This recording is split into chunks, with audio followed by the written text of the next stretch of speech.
Hey guys, it's Sarah, and today I wanted to do a little video showing you how I plan my reading for every week. This is something that I have been doing a little bit more recently as far as being pretty exact about it and kind of having a routine on how I'm doing it. And that is all stemming from the fact that I'm taking a young adult literature class and I have to read 10 books a month for that class for 3 months. So I am really having to make sure that I'm making certain books a priority and that I'm getting through all of them in a timely manner. And I have to write reports on them at the end of every month. So, I do have deadlines and stuff. So that has caused me to come up with a routine on how I'm picking what I read each week and making those priorities and goals. And I wanted to share with you how I come up with that. So the first thing that I do is I pick which books I'm going to read for the week. And I try to have my genres a little bit different. I don't want to be reading, 3 fantasies at one time because I will probably get them mixed up. So I try to have, a good variety of genres and go from there. So I usually try to pick between 3 and 4 a week. That's, as of right now, kind of a little bit realistic for me because I'm having to make, reading such a big priority right now that I'm able to get through 3 or 4 books a week, which has been great.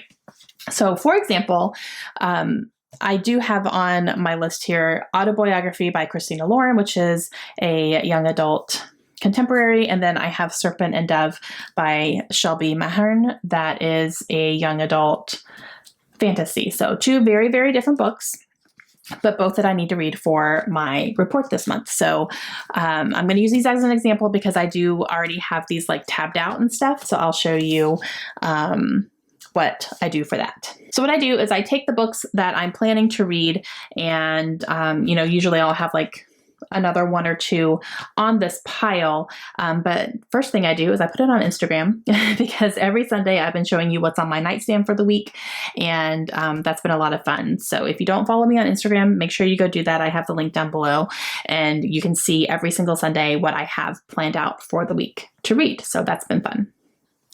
That's also really gotten me to force myself to make a decision at the beginning of the week. Here's what I'm going to be doing.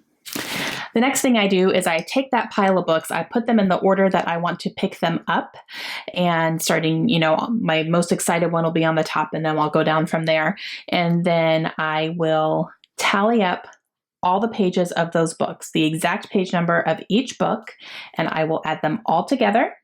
And then I divide them by 7. And that becomes how many pages I need to read a day in order to get through all of those books. So that becomes my page goal for every day. So every day of the week, I have a page goal that I need to hit. Now, it's important for me to keep those books in the order that I set them in, because when I start tabbing out my page numbers, they're going to blend into each other. For example, the end of Autobiography, when I get to the end of Autobiography, my very last little section here will be this much that I need to read, and that will finish the book. But then that's not my page count for the day. I have to continue on and pick up Serpent and Dove and finish out my reading for my page goal. And it's going to be the very first little part of this one. I hope that makes sense. So in one day of the week, I'm going to finish up Autobiography and then I'm going to start Serpent and Dove. And then those 2, the last part of this one and the beginning part of this one, those 2 together will equal my daily page count. And I've gotten a few questions about these little tabs that I use, basically what they are and where you get them. So these are cute little puppy dog tags, and there's just little puppy faces sticking out, looking at me all the time, and they're so cute. And let me show you those. So these I actually got from a friend of mine. She sent them my way, and I ended up, using them to tab out my books. But they're super adorable. These are called 1-point markers, and they're from Premium Company, I believe. It's a Japanese company, though. So as you can see, this is what they look like. They come in these little packages, and each little one, a couple of them have come off just from the backing because I use them so much. But let's see, let me get a really good. Okay, this one's completely off. So this is what they look like, but there's a ton on here. And you just peel one off. Oops, and I dropped the whole thing. Peel one off, and then this one sticks to the page, just like that. They're not super, super, super sticky, but they'll stick on your page while your book is closed, no problem. They're not going to like come off or anything, but it's almost like a Post-it note. They're not going to rip up your pages or, you know, anything like that. So these are the ones I'm currently using because they're just cute little puppies and I'm getting puppy fever. Let's be real. Another set that I have that she sent me is owls. And they are just cute little owls. And those are the same thing. They just stick out from your little book. And as you can see, they do that. And they're just little owls and they're so cute.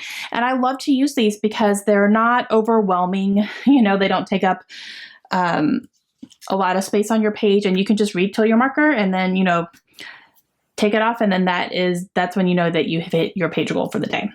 So I will try to find the link for those tabs and leave it down below if you guys want to check those out. I know that when I go through them all, I'm going to want to get more. So I do need to find out where she got them so I can order some for myself when those run out, because they will eventually. I really like this system so far. It has really helped me hit my goals every single week. And it just frees up that part of my brain that I have, you know, planned out my reading for the week and I don't have to think about it anymore. I can just pick up a book and go. The biggest thing is that I just have to keep them in order that I plan to pick them up. So that's why I have them on my nightstand. I have them in that order and I just pick it up, then I go. And it's been working really, really wonderfully for me. Now I'm doing this only for physical books that I'm reading. I don't do it for audiobooks. I don't do it for Kindle books. Those I just do at my own leisure because it's a different pace and it's a different reading experience. But for all my physical books, this is how I've been doing it lately, and I've been really enjoying it. Okay, guys, that's it for me. I just wanted to address that because I have been getting quite a few questions about not only the tabs I'm using, but how I plan my reading and organize and all that stuff. So that is my process and how I do it, and it's really, really been working for me. So let me know down below if you guys have any more questions. Again, I will find where those can be purchased and I will leave a link down below. And let me know your reading process as well. Do you guys just read at your own pace, at your own leisure, whatever, no pressure? I do have pressure right now because of my class, but even after my class, I think I want to keep going this way. I think it'll help me to get a little bit more reading in over time. And it doesn't have to be quite as intense as I'm doing it right now, but I think I want to keep going this way because I've really been enjoying it. Hope you guys have a great day and I'll see you again soon. Bye.